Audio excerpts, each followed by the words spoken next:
Abra sua Bíblia no Salmo 107. Nós leremos os versos 23 ao 32. Enquanto todos abrem, quero externar a minha gratidão primeiramente ao Senhor, que é quem nos escolhe, nos vocaciona, nos capacita e nos incumbe dessa missão tão honrada que é pregar a palavra de Deus. Agradecer também ao reverendo Tiago, faço dele, das palavras dele, as minhas. Realmente tem sido uma alegria conhecê-lo. Há pouco mais de um ano nós tivemos o primeiro contato e tem sido uma amizade valiosa, cristã, que só cresce. Eu tenho aprendido muito com o irmão. E oro pela vida do irmão, de sua família também. Agradecer ao conselho que, sabendo da nossa vinda, certamente apoiou aí o reverendo. Então, agradeço pela confiança. Trago o abraço do Conselho da Igreja do Tijuco e também da igreja.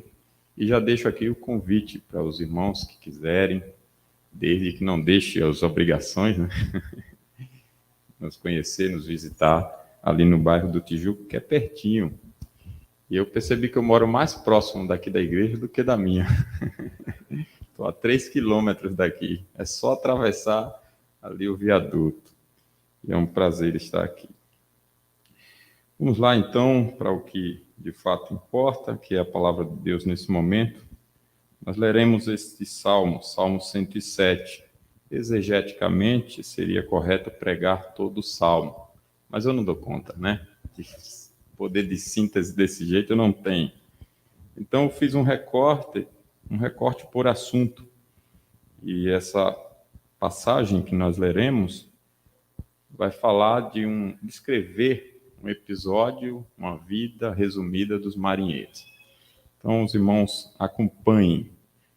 A palavra do Senhor diz assim: os que tomando navios descem aos mares, os que fazem tráfico na imensidade das águas, esses veem as obras do Senhor e as suas maravilhas nas profundezas do abismo, pois ele falou e fez levantar o vento tempestuoso, que elevou as ondas do mar, subiram até aos céus, desceram até aos abismos. No meio destas angústias, desfalecia-lhes a alma. Andaram e cambalearam como ébrios e perderam todo o tino. Então, na sua angústia, clamaram ao Senhor, e ele os livrou das suas tribulações. Fez cessar a tormenta, e as ondas se acalmaram.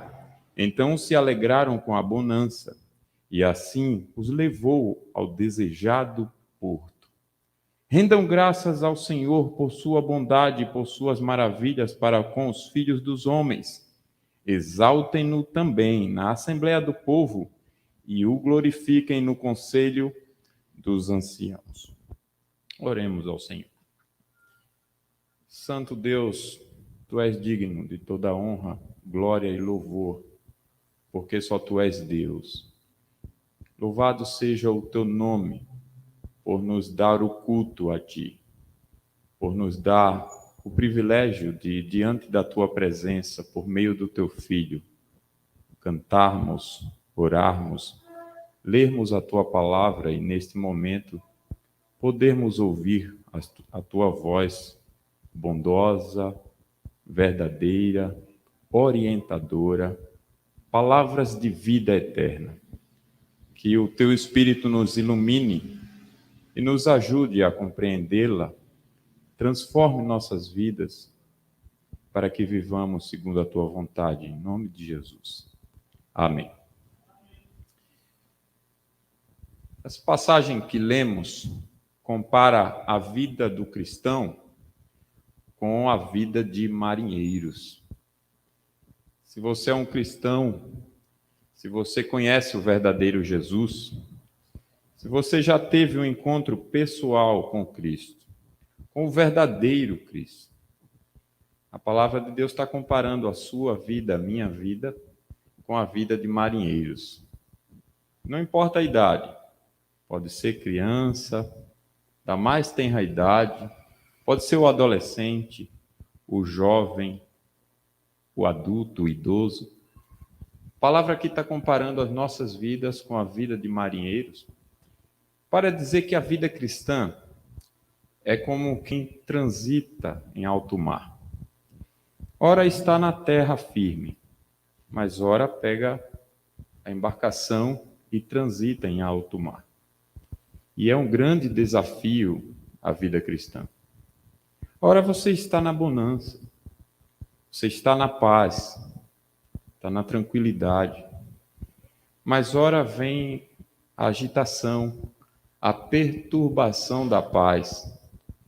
O céu escurece, os ventos sopram, os problemas surgem, as ondas se levantam e a paz é perturbada, não é? E a palavra de Deus faz isso aqui, faz essa comparação para nos dizer que a nossa vida tem que viver com Deus em todo o tempo, seja na bonança, seja na tempestade. O cristão não pode, sob hipótese alguma, se esquecer de Deus, deixar de viver com Deus. Não há sentido na vida sem Deus. E esse Deus se revela de maneira geral pela criação. Ele é único, ele é vivo, ele é verdadeiro. Ele criou todas as coisas e decidiu como se revelar. E ele se revela pela criação, mas é uma maneira geral.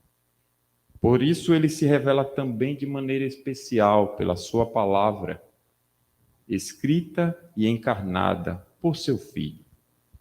Ninguém conhece o Pai senão o Filho, e aquele a quem o Filho o quiser revelar. E a palavra aqui está comparando as nossas vidas a de marinheiros, dizendo isso. Nós não podemos viver sem Deus, nem na bonança, nem na tempestade, nem na paz, nem na perturbação da paz. Nós precisamos de Deus. Deus é a nossa vida. Deus é a alegria do seu povo. Deus é a alegria de toda a terra. Deus é o sentido da vida.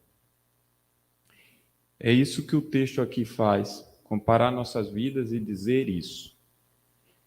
Mas também o texto mostra a bondade, a graça, a misericórdia de Deus em Jesus Cristo, de tratar de pecados de seu povo pacientemente.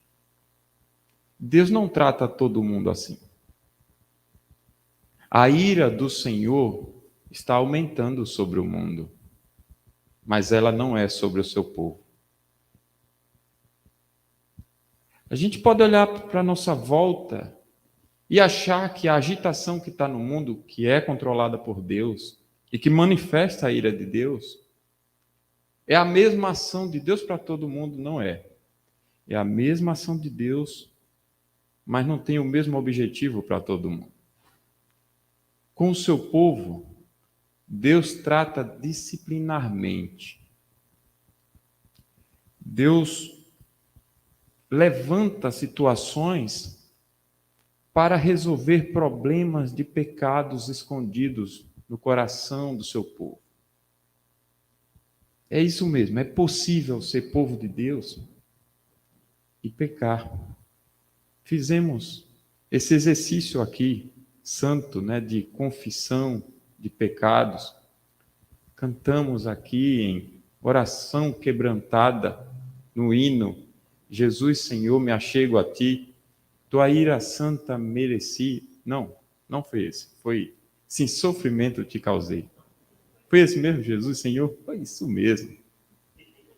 Tem hora que eu duvido da minha certeza.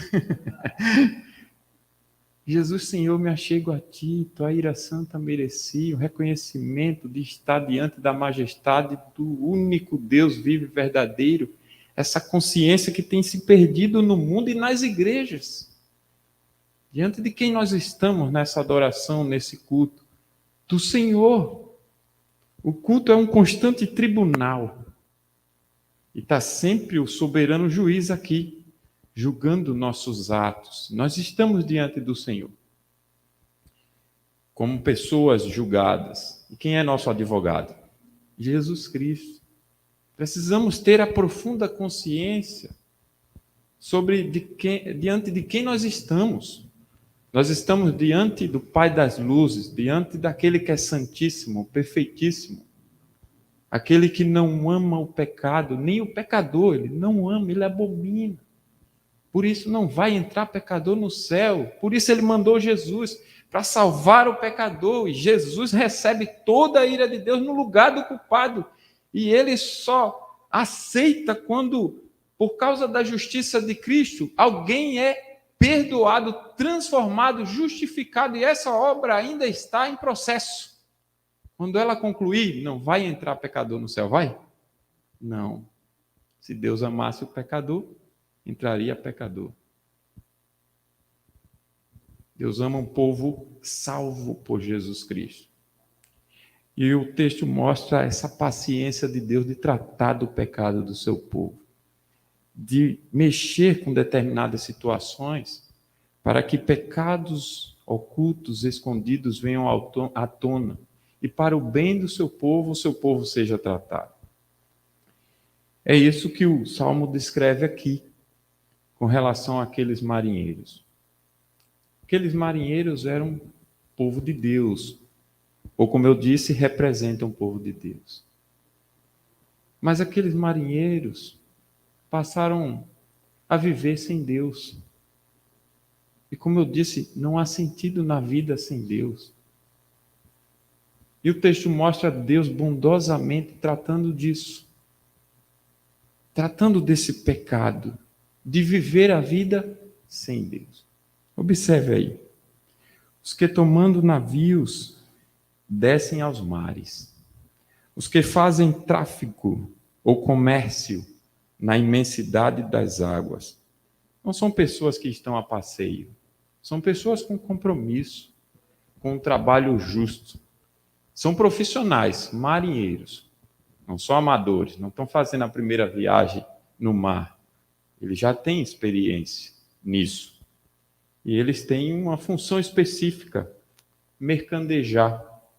De repente, são homens que saíram de suas terras com muitos produtos e foram enfrentar o desafio do mar, de atravessar o mar, e com o objetivo de chegar no outro lado, comercializar tudo aquilo para voltar para casa com os lucros e viver uma vida digna, sustentando sua esposa, seus filhos, suas esposas, seus filhos. Eram vários marinheiros aqui. Isso é uma vida justa, objetivos justos, propósitos santos. Então eles vão para a imensidade das águas.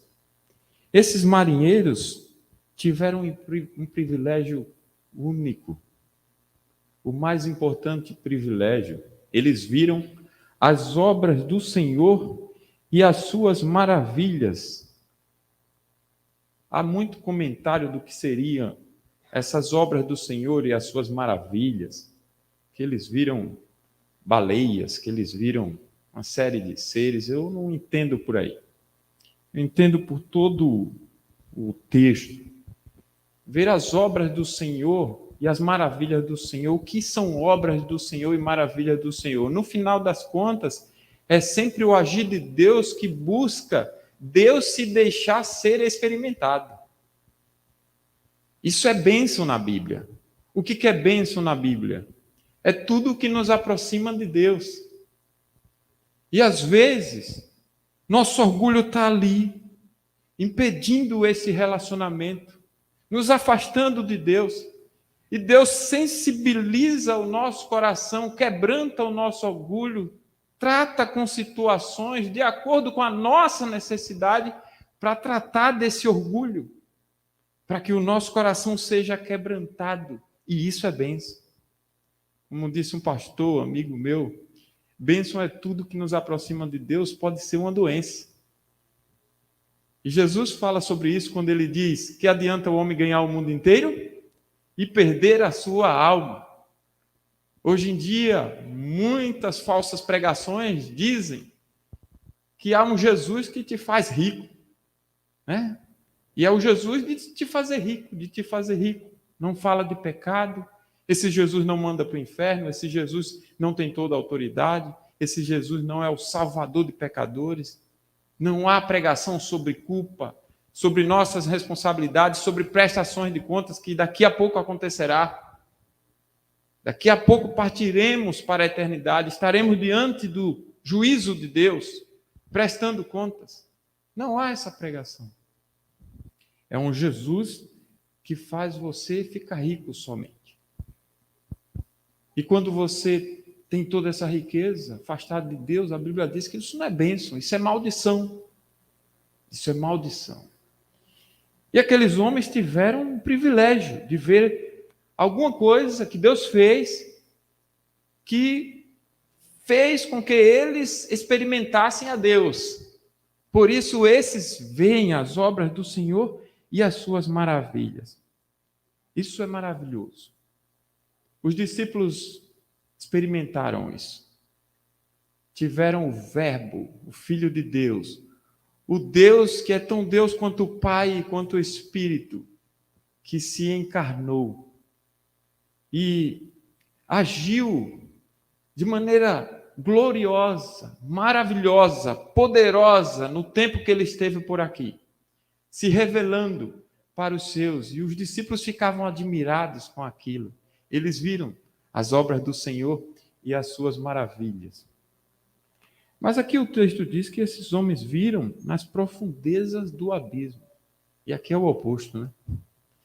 Se tem algo horrível para o ser humano é experimentar as profundezas do abismo. Profundezas do abismo é um lugar de choro, medo, desespero, sofrimento, angústia, incertezas, a certeza da morte. É agitação, é perturbação. As profundezas do abismo é um lugar horrível. Mas esses homens viram algo maravilhoso nas profundezas do abismo. O que é que o texto está nos dizendo? E para complicar a situação, o texto segue dizendo, pois, explicando então essa situação, ele falou. Quem falou? O Senhor, Criador dos céus e da terra, que se revela de maneira geral pela criação, mas de maneira especial por seu Filho somente. E é o seu Filho que é esse Senhor daqui. É Jesus Cristo que é o Senhor daqui. Ele falou e fez levantar o vento tempestuoso, que elevou as ondas do mar. E esse vento era tão forte que eles subiram até os céus e desceram até os abismos. Como você imagina que ficava essa embarcação? Subir até os céus. Eu imagino uma altura mais alta do que a ponta acima dessa construção. Subiam até os céus. Ondas enormes. Por que Deus fez isso? Deus não é a favor da nossa felicidade? Ele não aprova planos e realizações justos? Mercandejar, trabalhar com honra, com dignidade, enfrentar o desafio do mar, mas trabalhando com honra para vender e voltar e cuidar da sua família. Isso não é justo? Por que então Deus está levantando aqui uma tempestade? E observe que não é, na verdade, com esse artigo indefinido que eu citei agora, uma tempestade. Ele diz o vento no singular. E essa é a ideia mesmo. É um vento. Aqui eu entendo que o texto está tratando do que eu já adiantei para vocês. Está tratando do pecado de homens que se afastaram de Deus e já viviam suas vidas sem Deus e não se importavam com esse relacionamento. E viviam autoconfiantes. Você sabe como isso acontece? Acontece a partir de uma virtude com a qual Deus nos abençoou. Você começa a aprender alguma coisa e no início você começa com medo. Isso desde a infância. Vai andar é meio com medo, né? E assim vai para tudo. Você vai aprender a dirigir é meio com medo. Mas depois que você fica profissional, você dirige até falando no celular. Não é assim? Falando ao celular. Você tem uma autoconfiança que é positiva. Foi Deus que nos abençoou com isso. Mas o problema é quando essa autoconfiança acha que você já pode enfrentar as situações sem Deus. E era isso que estava acontecendo com esses homens. Esses homens aprenderam a ler a natureza e saber, e eu entendo que eles eram mais inteligentes do que os marinheiros de hoje, né, que precisa de tecnologia, né? Eles usavam o cérebro que Deus deu, abençoado cérebro, que hoje todo mundo está jogando fora, né? E eles sabiam o momento certo e a trajetória correta para transitar pelo mar.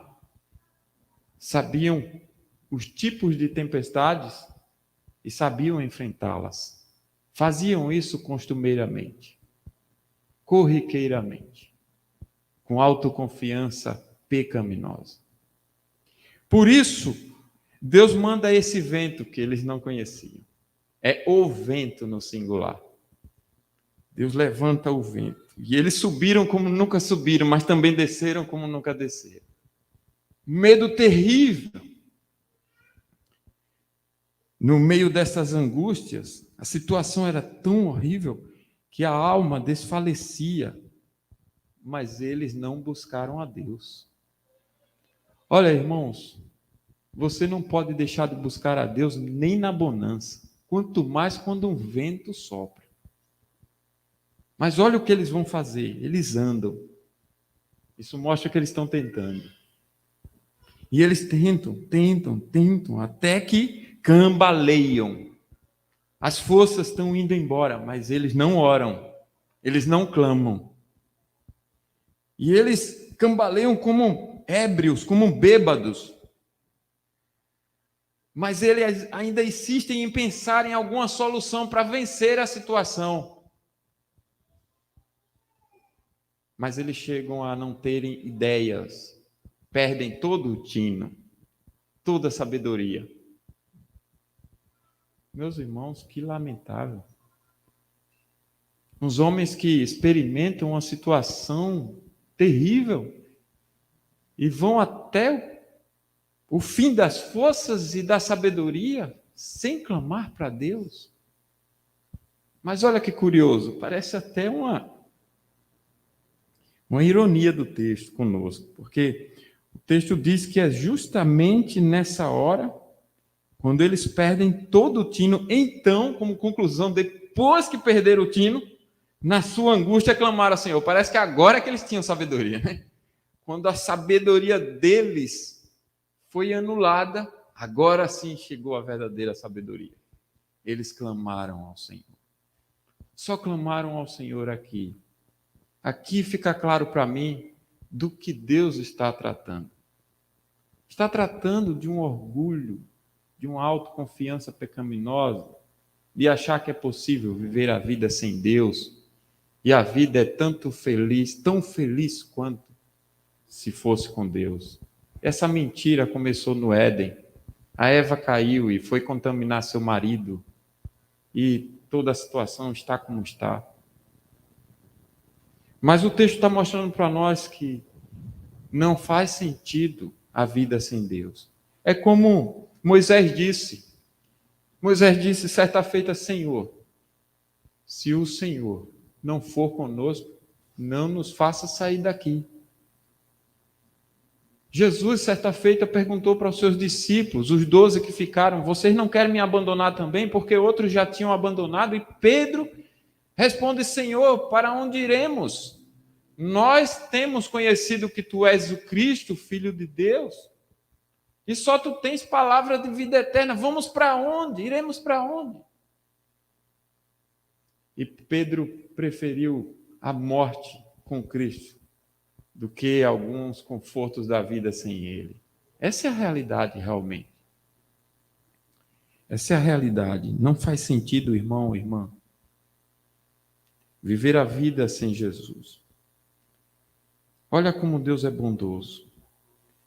Ele provocou esse clamor, ele fez com que o coração se convertesse a Ele e o reconhecesse. E quando eles clamaram, imediatamente, sem pausa, sem intervalo, imediatamente fez cessar a tormenta, as ondas se acalmaram. E aí fica claro o que estava acontecendo e o que Deus estava tratando. Então se alegraram com a bonança. Antes dessa tempestade, eles tinham bonança. Não tinham essa tempestade. Mas eles não tinham mais a verdadeira alegria que só Deus dá, que só o relacionamento verdadeiro com o Salvador dá para o seu povo. A alegria perene, a paz que o mundo não pode dar, a paz que o mundo não conhece, a paz que não passa em meio às circunstâncias, a paz de Deus. Eles não estavam vivendo mais assim. Povo de Deus vivendo sem desfrutar da paz de Deus, da alegria de Deus. Então eles se alegraram aqui, com essa bonança aqui, depois que experimentaram toda aquela situação e clamaram ao Senhor, coisa que eles não faziam mais.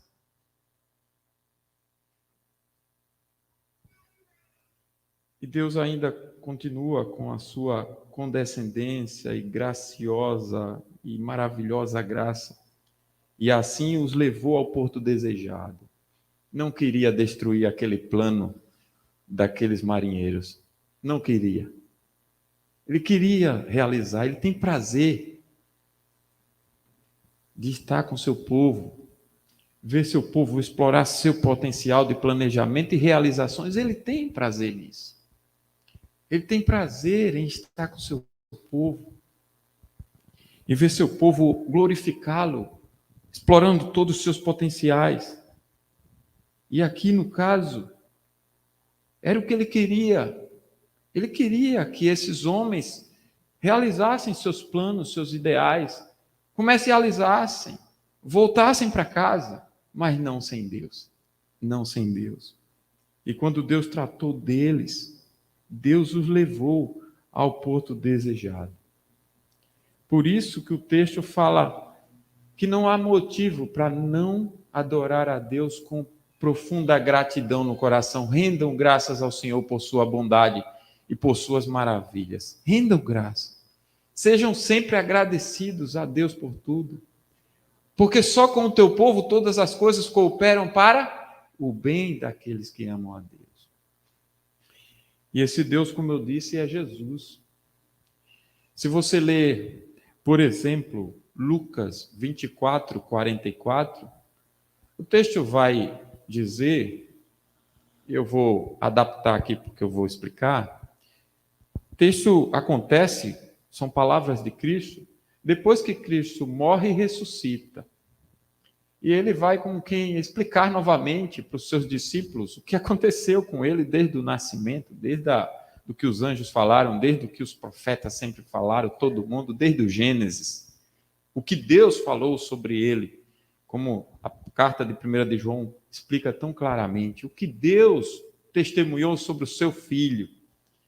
E Jesus vai falar para os seus discípulos, olha, isso tudo que aconteceu comigo, quem eu sou, tudo a meu respeito, era o que eu explicava para vocês, expliquei, que está escrito na lei de Moisés, nos profetas e nos salmos. Não há uma passagem na Bíblia, no Velho e no Novo Testamento, que não seja sobre o Salvador Jesus. Como disse o próprio Jesus, ninguém conhece o Pai senão o Filho e aquele a quem o Filho quiser revelar. E como é que ele faz isso? A fé vem pelo ouvir e ouvir a palavra de Cristo. Eu tenho me preocupado com esse tema, eu tenho pensado bastante sobre esse tema de conhecer. Conhecer a Deus, conhecer a Cristo. Eu usei essa ilustração hoje cedo lá na igreja, eu vou repetir lá aqui. Por exemplo, eu estou aqui na frente de vocês, eu estou falando, vocês estão me vendo e estão me ouvindo, mas eu posso afirmar que vocês não me conhecem. Na verdade, nem minha mãe me conhece hoje como minha esposa me conhece. O ser humano tem essa capacidade, nós somos pecadores, imperfeitos, mas o ser humano tem essa capacidade de se fechar de uma maneira que às vezes nem pai conhece o filho. Às vezes nem o marido, a esposa, o marido. Agora você pense isso sobre Jesus. Porque realmente faz sentido, nós não somos obrigados a nos abrir para todo mundo. Os relacionamentos conjugais é um exemplo claro disso. Você não precisa casar com toda a mulher do mundo, nem com todos os homens do mundo, né? Você se abre para quem você quer e você tem critérios para isso. E você é livre nessa escolha. Você diz, eu me decidi me deixar ser conhecido por, no meu caso, Mônica. E ela fez isso comigo. Deus faz isso. Ele decide com quem se relacionar. É por isso, irmãos, que Jesus estava lá, realizando milagres e pregando. Já houve algum pregador nessa terra tão bom quanto Jesus? E ainda realizando o próprio milagre.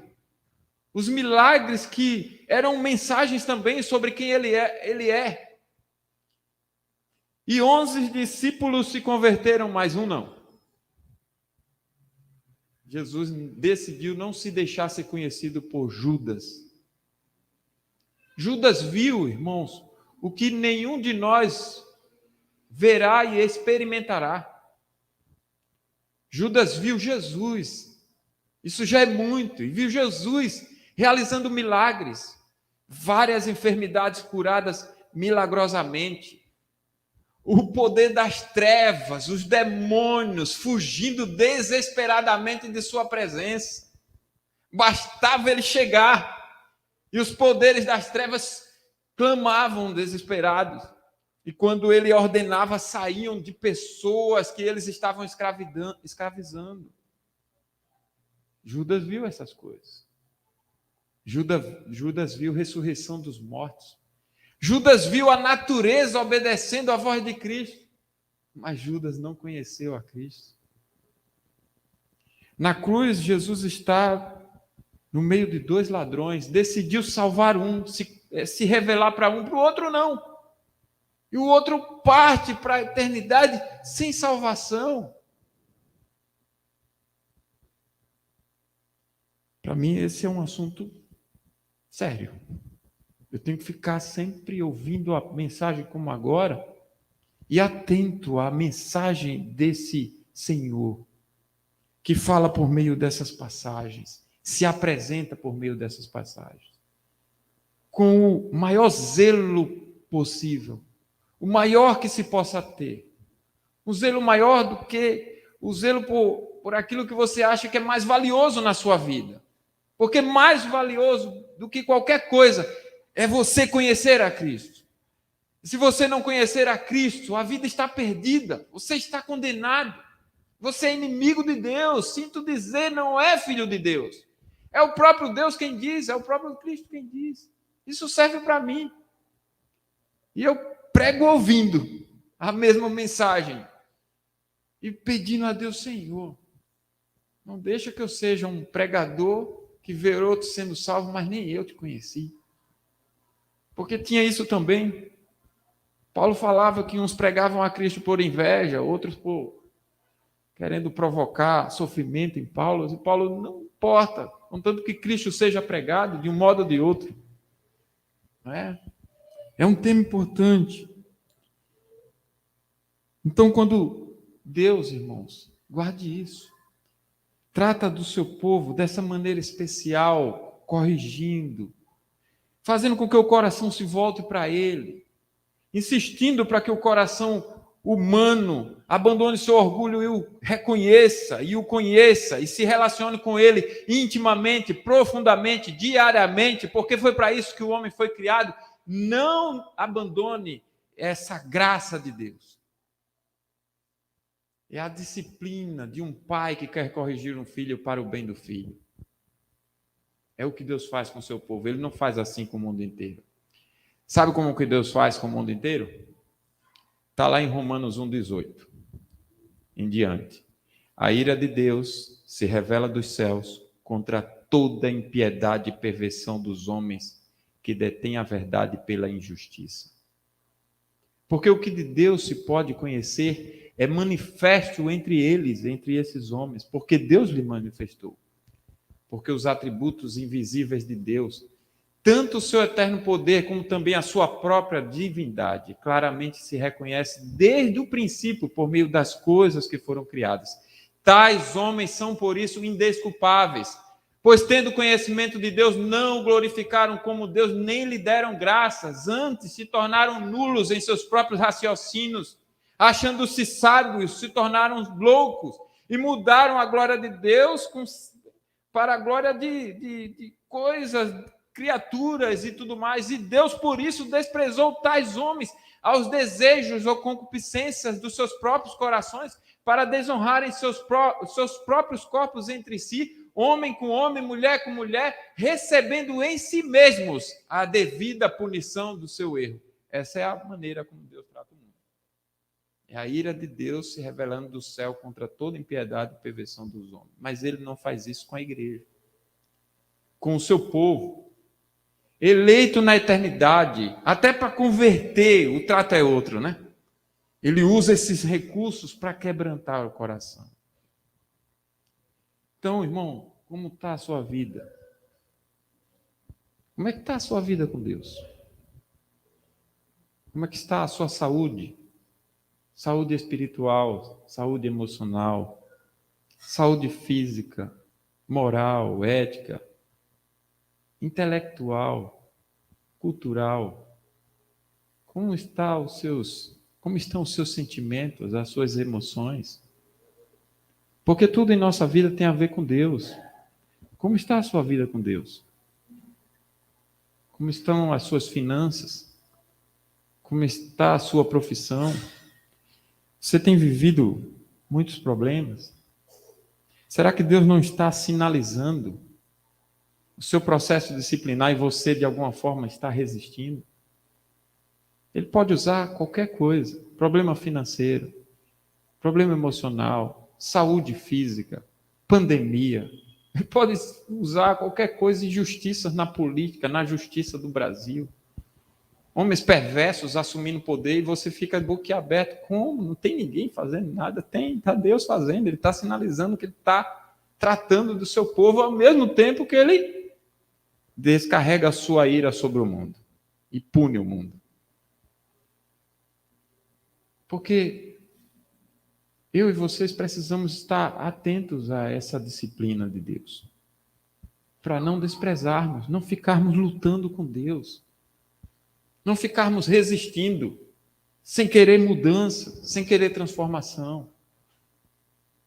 Eu e vocês precisamos reconhecer como Davi: o Senhor é o meu pastor. E quando o Senhor é o meu pastor, eu não tenho necessidade de mais nada, eu posso andar pelo vale da sombra da morte, não tenho que temer, Ele está comigo, seja na bonança ou na perturbação da paz. Deus está comigo, Cristo está comigo, isso é suficiente. E Jesus diz que Ele é esse bom pastor. Ele trata disciplinarmente o seu povo. Ele deu uma ordem para Jonas, era para ir para Nínive. Jonas foi para Tarsis. No caminho, no navio, uma tempestade semelhante a essa não permitiu que Jonas passasse. Deus tratou do pecado de Jonas: obedeça a minha ordem. Queira ou não, obedeça. Ele é que manda essas tempestades, irmãos. Ele fez isso com seus discípulos. Ele estava no barco com seus discípulos e vieram as ondas, as tempestades. E os discípulos clamaram, e Jesus ordenou que o vento e o mar se acalmassem. Imediatamente aconteceu, e eles ficaram espantados. Crentes que conhecem a Cristo, amam a Cristo, estão com Cristo, mas não sabem quem Cristo é. Quem é esse que até o vento e o mar lhe obedecem? Quem é esse? Às vezes a gente está assim, quem é esse? Mas Jesus é assim mesmo? É, ele é desse jeito, ele manda em todas as coisas. Outra vez ele estava a caminho do barco e já estava escurecendo, já era escuro, e ele andava sobre as águas, e os discípulos viram Jesus, mas acharam que era um fantasma, e com medo e agitados. O que Jesus disse? Não temas, sou eu. Eu que estou acima do mar, acima do vento, acima de toda a confusão, eu que estou no controle de todas as coisas.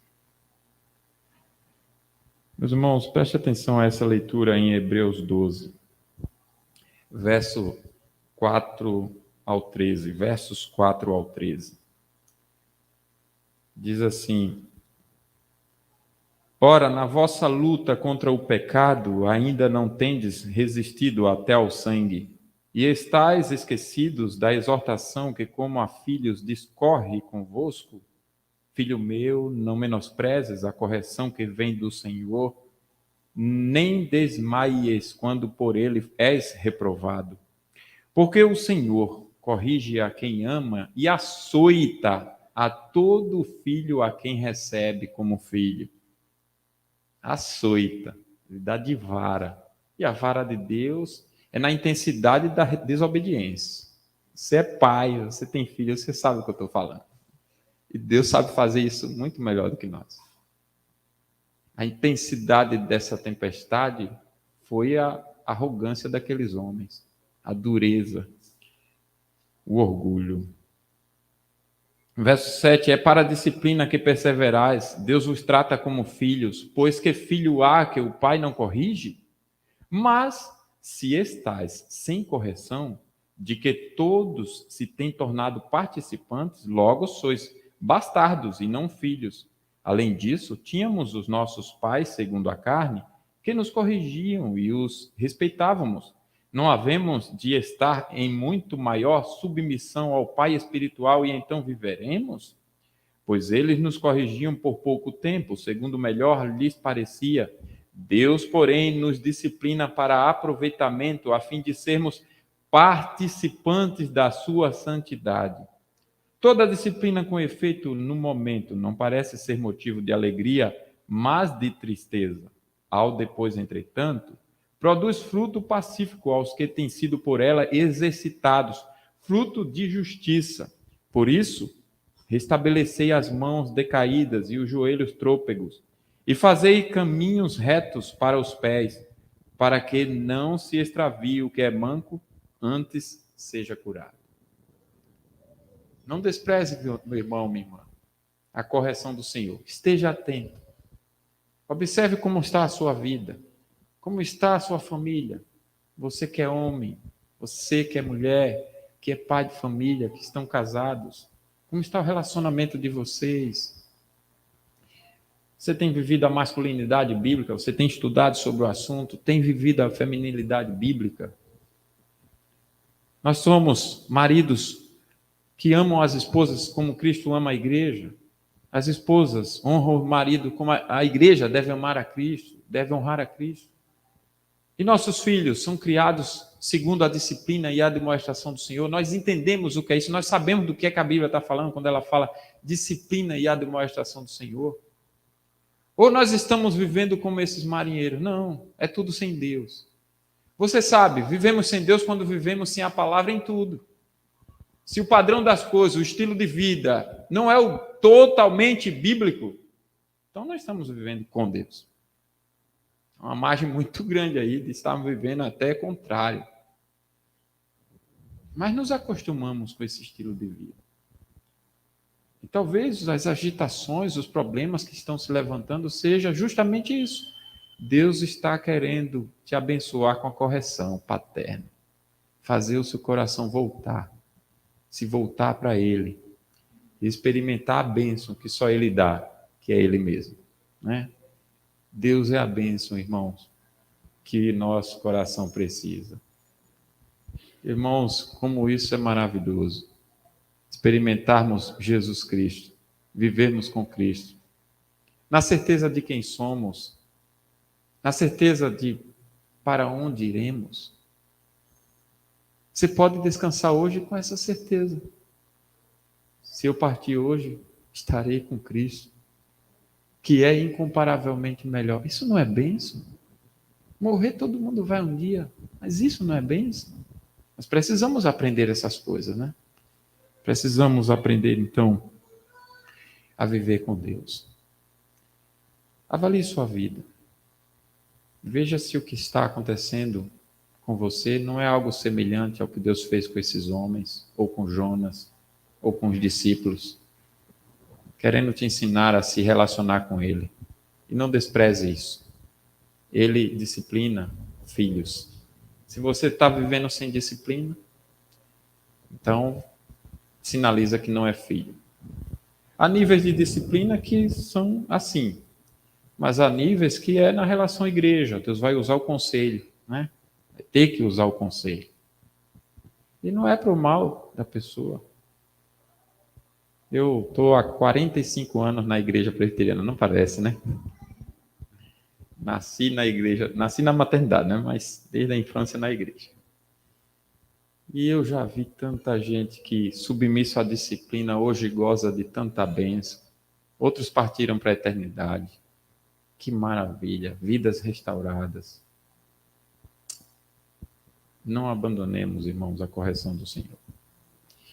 E vivamos agradecidos a Deus, porque é assim que o Salmo encerra, ele diz: rendam graças ao Senhor por sua bondade, mas render graça, viver agradecido como? Exaltam-no também na Assembleia do Povo. É semelhante ao que nós estamos fazendo aqui. E o glorifique no conselho do ancião. Aqui alguns comentaristas dizem que seria não temer viver o testemunho da fé cristã diante das autoridades. Pode ser. Ou pode ser o conselho do ancião, a liderança da igreja, do culto, né? Seja o que for, mas viva então. O que o texto está querendo nos ensinar é: viva agradecido, não de maneira escondida. Tem que ser de uma forma que as pessoas vejam, porque você é sal e luz para brilhar num mundo perdido de trevas. E o mundo não conhece a Deus, e só vai conhecer a Deus através do povo de Deus testemunhando dele. É o povo que é luz e sal nesse mundo. E é por meio da igreja, do povo de Deus, que o mundo conhece a luz.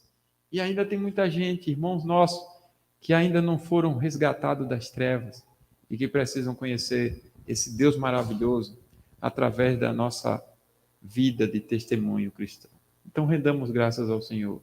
Sejamos fiéis nos nossos compromissos, obedientes na nossa relação com Deus, na palavra. Conheçamos a palavra. Tenhamos vida de oração todo dia. Famílias, façam culto doméstico. Não é difícil fazer todo dia, dá para fazer 10, 15 minutos, né, meu bem? Dá para fazer. Dá para você cortar a TV, o WhatsApp, essas coisas todas. Você vai ver que sobra tempo para orar e aprender a orar com a Bíblia e tudo mais. E não jogue fora os momentos que você tem aqui. E certamente Deus nos abençoará. Deus aplica a sua palavra no nosso coração. Baixe a sua cabeça. Certamente você tem algo a dizer para Deus. E essa é uma oportunidade riquíssima. Tenha um momento com Deus. Ore ao Senhor. Apresente a sua vida. Se tiver pecados a serem confessados, façamos.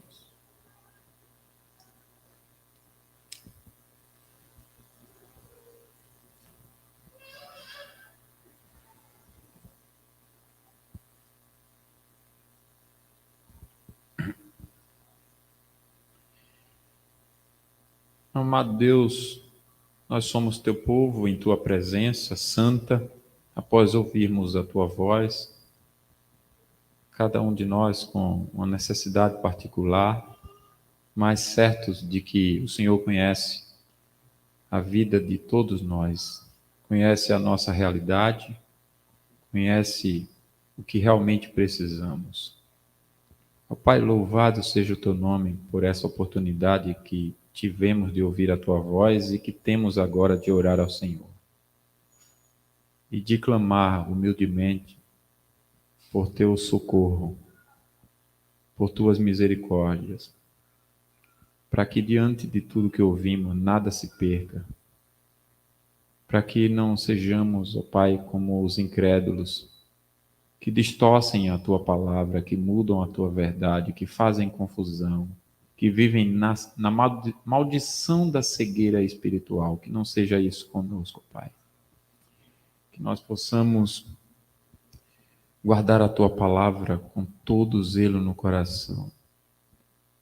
E os pecados que o Senhor, nesse momento, nos mostrou que ainda temos, que sejam confessados e abandonados. Ó Pai, que nos humilhemos diante do Senhor. Converte-nos a Ti, ó Pai, e seremos convertidos. Renova os nossos dias como dantes. Ajude-nos para que vivamos a maravilha do relacionamento íntimo com o Senhor, com o Pai, com o Filho e com o Espírito Santo. Para que vivamos, ó Pai, seja na bonança, seja na perturbação da paz, vivamos a alegria perene, a viva esperança, a paz que o mundo não pode dar. E sejamos assim até a vinda de Cristo. Abençoe-nos, ó Pai, como teu povo, para vivermos diante do Senhor, na tua presença, com o desejo cada vez mais crescente e a satisfação cada vez mais plena em Ti, desejando verdadeiramente partir e estar com Cristo na certeza de que é incomparavelmente melhor. Abençoe-nos com essas disposições e pensamentos que só o Senhor pode produzir em nós.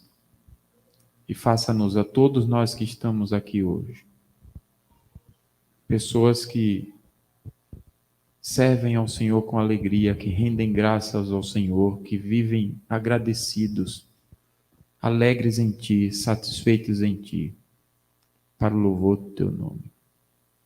Agradecemos a Ti por este culto, por esta semana que se inicia, por esta noite. Pedimos a Tua bênção para o nosso retorno, para os nossos lares, para a semana também. Que o Senhor esteja conosco e a Tua boa mão nos conduza numa jornada feliz para nós, para nossos filhos e para tudo que é nosso. Oramos em nome de Jesus. Amém. Recebamos a bênção. Que a graça, o amor e a consolação do Trino Deus sejam sobre nós, povo de Deus, aqui e em toda parte, agora e para sempre. Amém.